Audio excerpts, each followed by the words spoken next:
Halo kawan-kawan, pernah tak Anda mendengar berkenaan dengan Big Pay? Big Pay merupakan salah satu kaedah pembayaran yang lebih kurang seperti debit card. Kad ini baik berbanding dengan kad-kad yang lain, kad ini mempunyai kelebihan dia tersendiri. Oke, saya tunjukkan dulu kad ya. Ini contoh jenis kad Big Pay. Oke, Big Pay, Mastercard, ada Wave, dan seperti kad-kad yang lain lah. Dia berfungsi sebagai debit card. Oke. Selain daripada kad, Big Pay juga mempunyai aplikasi. So, kalau kita masuk dalam Play Store, kita cari Big Pay. Big Pay ya, Big Pay. Big Pay. Oke. Salah dia. Sekejap ya. Patut application ya, masuk application Big Pay. Oke. Kita boleh install Big Pay ni. Oke. Lepas tu open. Kita klik open. Kalau saya dah install, saya dah klik open lah. Kalau kamu belum install, kamu kena install lah. Ini password yang kita kena masuk lah ya. Oke, login lah. Oke, sekejap ya.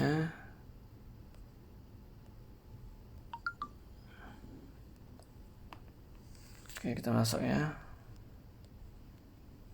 Nama.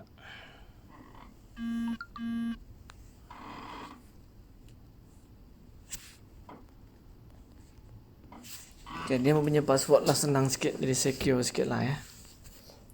Oke. Kita boleh juga guna LF Fingerprint ID. Oke. Apakah kelebihan dia? Kelebihan dia, kita boleh tengok. Kalau kita menggunakan debit card yang biasa, kita tidak akan tahu berapa balance kad debit ni kan. Kalau ini kita tahu berapa balance dia melalui aplikasi ni.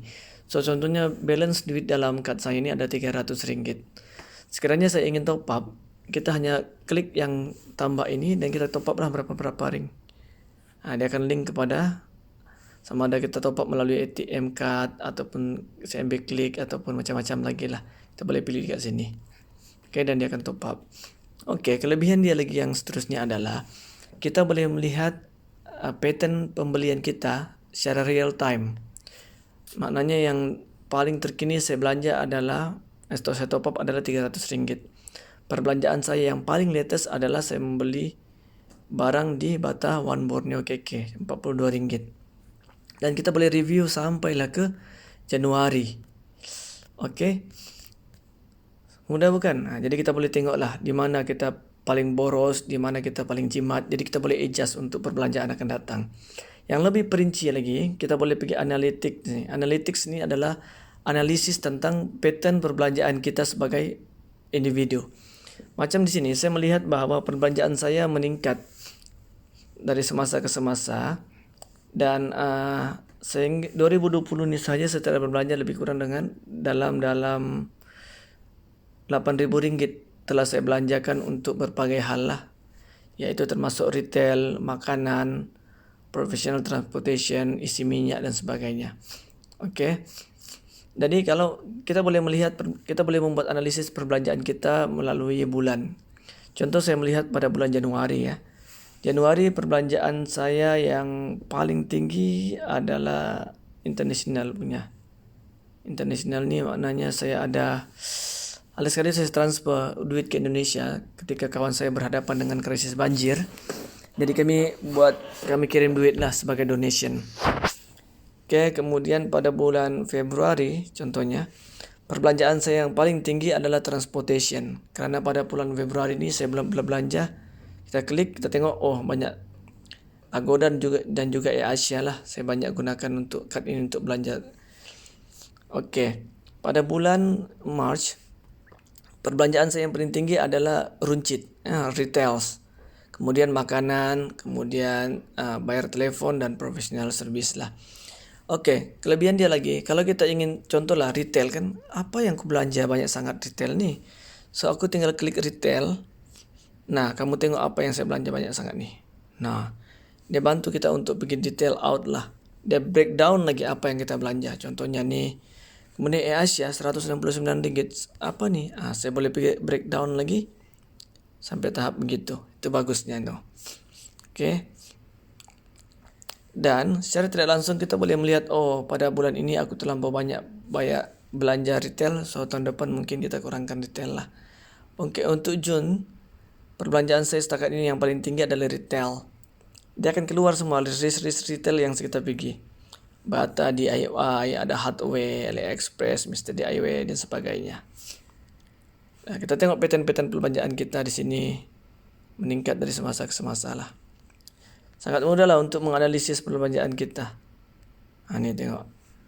So, kalau ikut tahunan, kita melihat bahwa Februari merupakan saya paling boros pada bulan Februari. Maka pada bulan Mac saya mengawal perbelanjaan saya sehingga April, Mei dan Jun. Itu kelebihan apabila kita menggunakan 2020 nih. Satu lagi, kita boleh juga membandingkan perbelanjaan kita tahun ini dan tahun yang lalu. Kalau kamu nampak graf di bawah nih, yang kelabu nih adalah perbelanjaan bulan yang sama pada tahun lalu.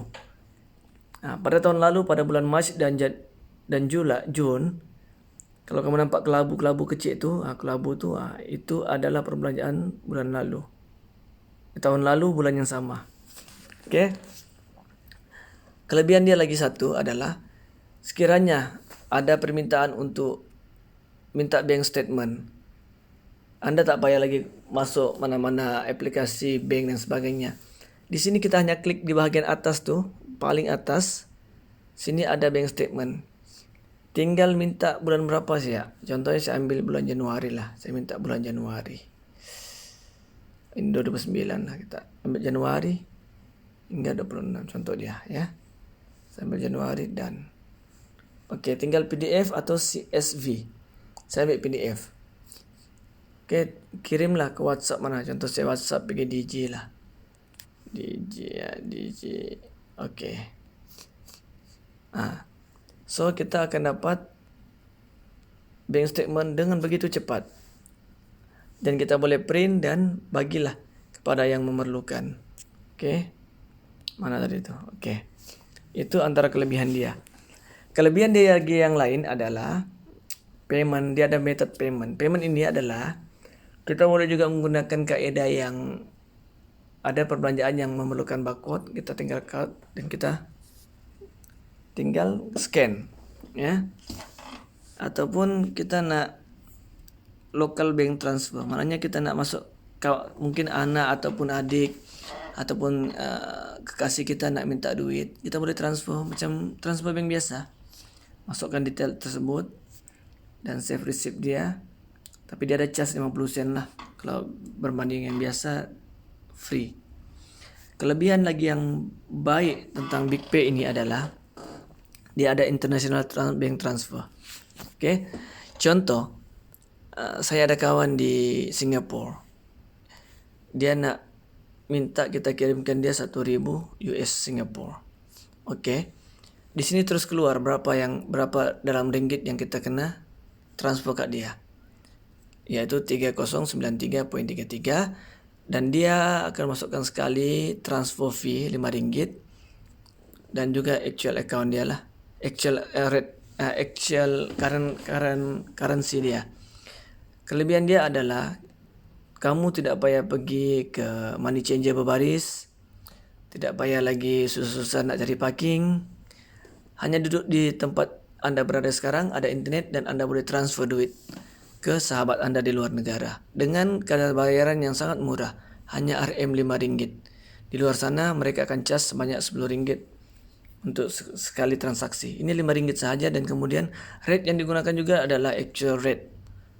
Tidak seperti tempat-tempat yang lain ya, saya tidak sebutkan di mana. Tapi amat murah, mudah dan sebagainya. Jadi ada apa lagi? Oke. Kelebihan lagi yang seterusnya adalah sekiranya kad Anda ini hilang ataupun Anda misplace. Anda tidak tahu kad Anda ini hilang ataupun misplace, Anda tidak payah panik. Anda terus pergi ke freeze card ini dan tekan freeze card ini, otomatis kad Anda tidak akan boleh digunakan. Anda carilah sehingga kad Anda dijumpai. Selepas Anda menjumpai kad Anda, barulah Anda unfreeze dia dan bolehlah kad itu digunakan.